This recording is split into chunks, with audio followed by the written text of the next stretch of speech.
welcome to episode 37 of China Tools. My name is Dennis and I am from Hooked on Wood.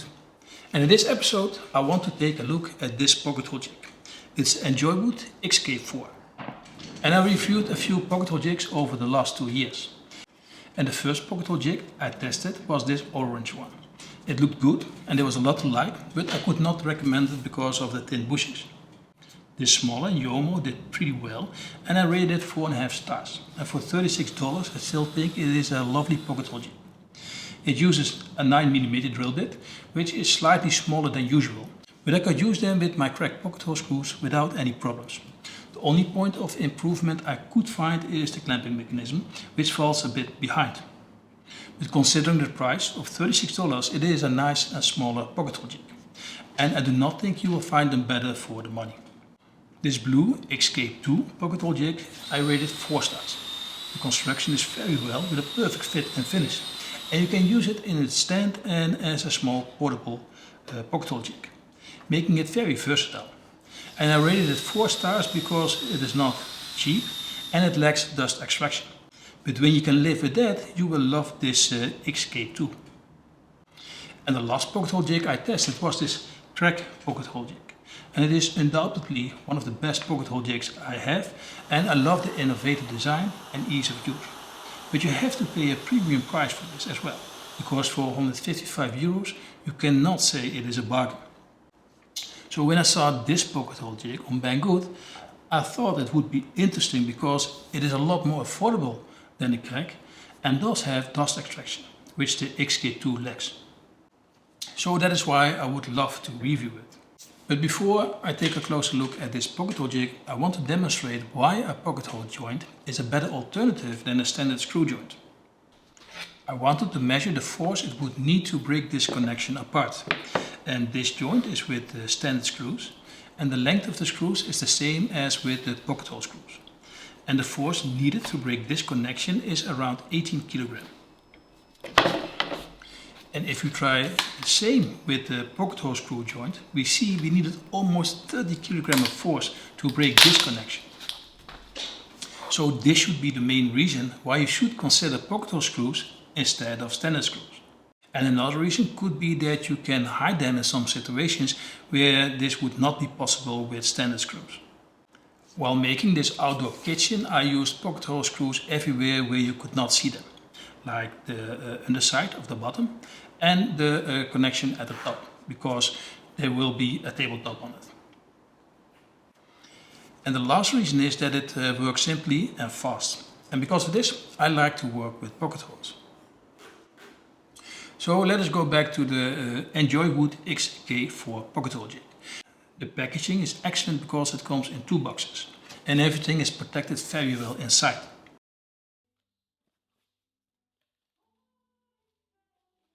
And the package includes a pocket hole jig, a screw bit with a square head and a drill bit with a stop collar and another base to use the pocket hole jig without the platform. And this is the first time I see they include a screw bit with a square head. And I like this because I would recommend using crack pocket hole screws.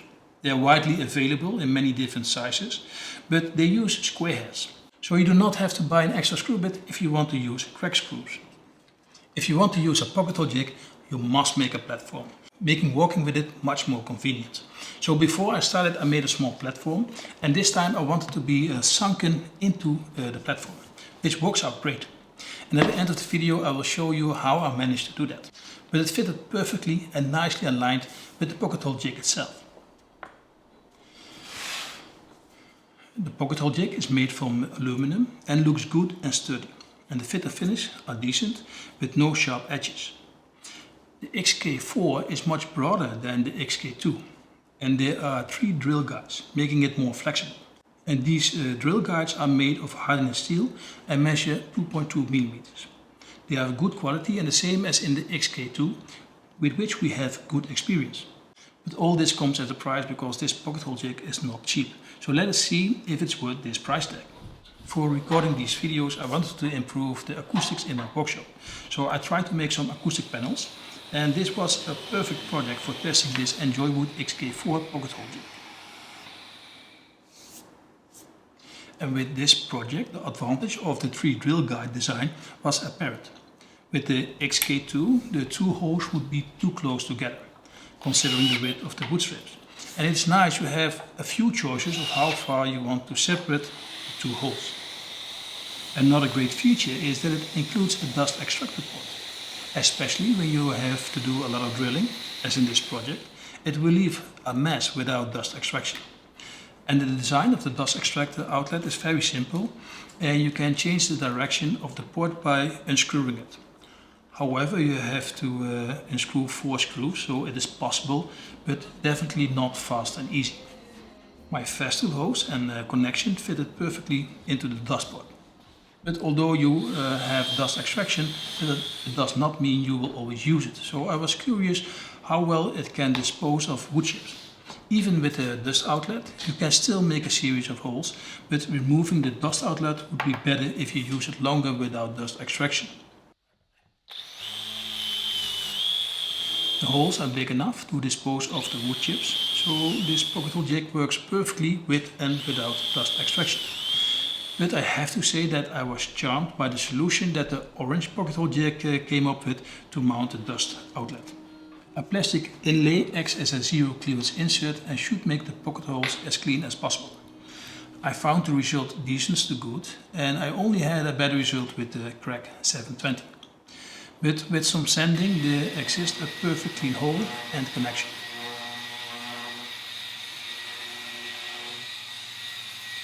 I also wanted to measure the clamping force of the pocket hole jig. And here it became clear that this pocket hole jig is very sturdy. When I line up my clamping feet against a pressure meter and turn it a quarter, it creates a pressure of 6 kg, which is too low. But turning it halfway already creates a pressure of 20 kg. And a complete turn will produce 50 kg of pressure. And I think a force between 20 and 40 kg is sufficient.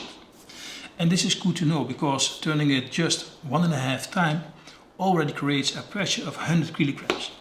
And this pocket hole jig is so sturdy that even 100 kg of force does not seem to bother it. But you will create too much pressure and gives the pocket hole jig unnecessary stress, although it seems to handle it very well.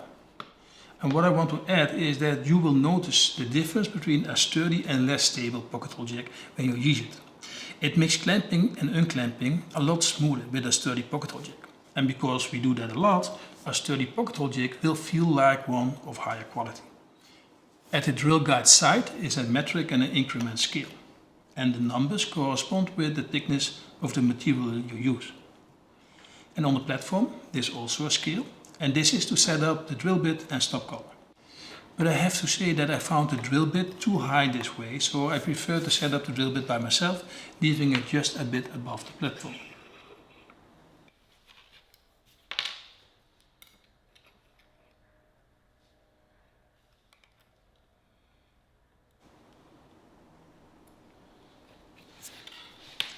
After a few panels, I was certainly not impressed with the drill bit delivered with this pocket hole jig.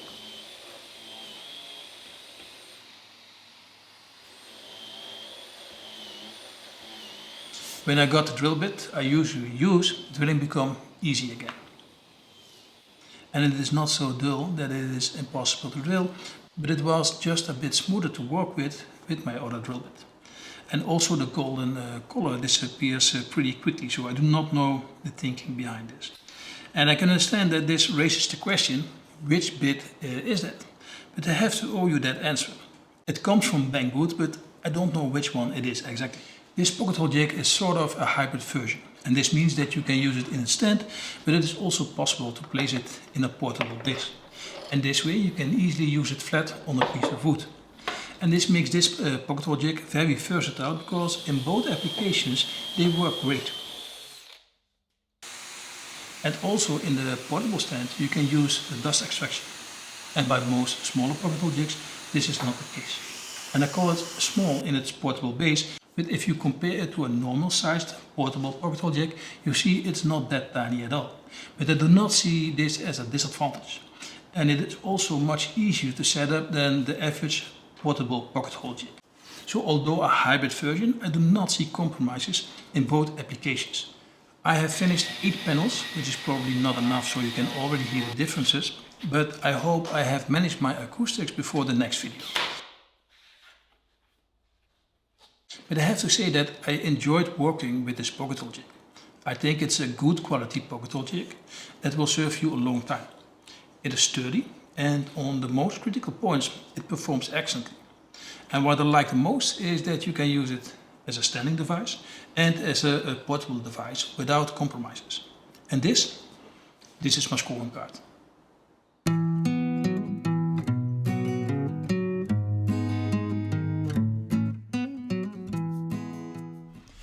I just got price information about this pocket hole jig, and this time it is sort of a mixed bag, so I wanted to add this information to this video. For this product there are 3 warehouses. This is good because it reduces shipping time and costs. And in this case, depending on the warehouse, prices vary. In the USA warehouse, the first 30 will cost $69 and after that it is $75. And in Czech, the first 100 will be $69 and after that $75. From the China warehouse, the price will be $79 for the first 30 and after that $89. So let's make it clear that I think everyone will be happy with this pocket hole jig. It's of good quality, but for my ratings, prices matters. For $69, I think this is a steal. You get a very versatile tool with dust extraction and of high quality. And I would have definitely rated 5 stars when that was the average price. For $75, I still think it is an excellent price. In fact, it is lower than the price of the XK2 and you will get a lot more for it.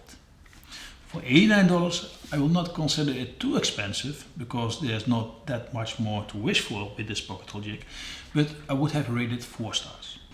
So in the end, when you are in the market for a pocket hole jig and you think this Enjoywood is a possible contender, I would try to get it for the special price of $69 because I'm pretty sure you will not regret it. And if you miss that opportunity, well, you still get a lovely product for a fraction more. I had the idea to let the pocket hole jig sunken in the platform, and for this I had to measure the outside of the pocket hole jig first. When I had all the measurements, I transferred these figures into Lightpen, a software program for laser engravers. And the whole idea of letting the pocket hole jig sunken in the platform was because I'm currently testing some 10 and 20 watt lasers and they're used for making templates as a woodworker. And when the laser had cut the template, it was precisely to my measurements. And because of that, it was a very tight fit. Now I had to set up the depth of my router. And you can use the actual pocket hole jig for this, but it is much more convenient to use my setup blocks to transfer the thickness to the router.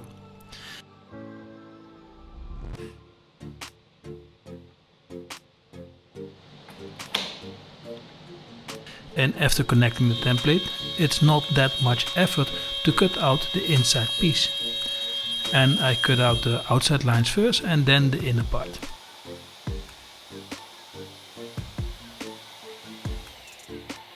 In fact, the most challenging part was to make the rounding square. In the end, the fit is perfect and exactly as the template. And without a template, this would be much more challenging to do. When I convinced myself this would work, I needed some thinking about how I would cut the platform. In the end, I decided to make it just small and basic. I chose some 12mm birch plywood as the underside, and after gluing the top on the plywood, it was just a matter of cutting off the excess with a thin spiral router bit. And I also got this spiral bit from Banggood, and they are very affordable, especially in this size. And this size is perfect for this work. This is the actual speed, and you see how easy this cut, and also because of the spiral bit there are almost no burning marks. And I believe they are not in stock yet, but I hope this will come soon again. I'll leave a link in the description. I put some pure Rubio oil on it, and what I liked about Rubio is that I only need one layer, and although I mostly use 2 layers on the edges of this black MDF, but it gives a nice matte finish. I'm currently testing engraving black MDF after finishing with some oil, because depending on speed and settings the engravings becomes lighter, and I like that idea.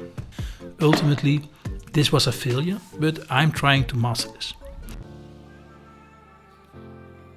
I finally checked if I did the depth setting correctly and confirmed it was perfect.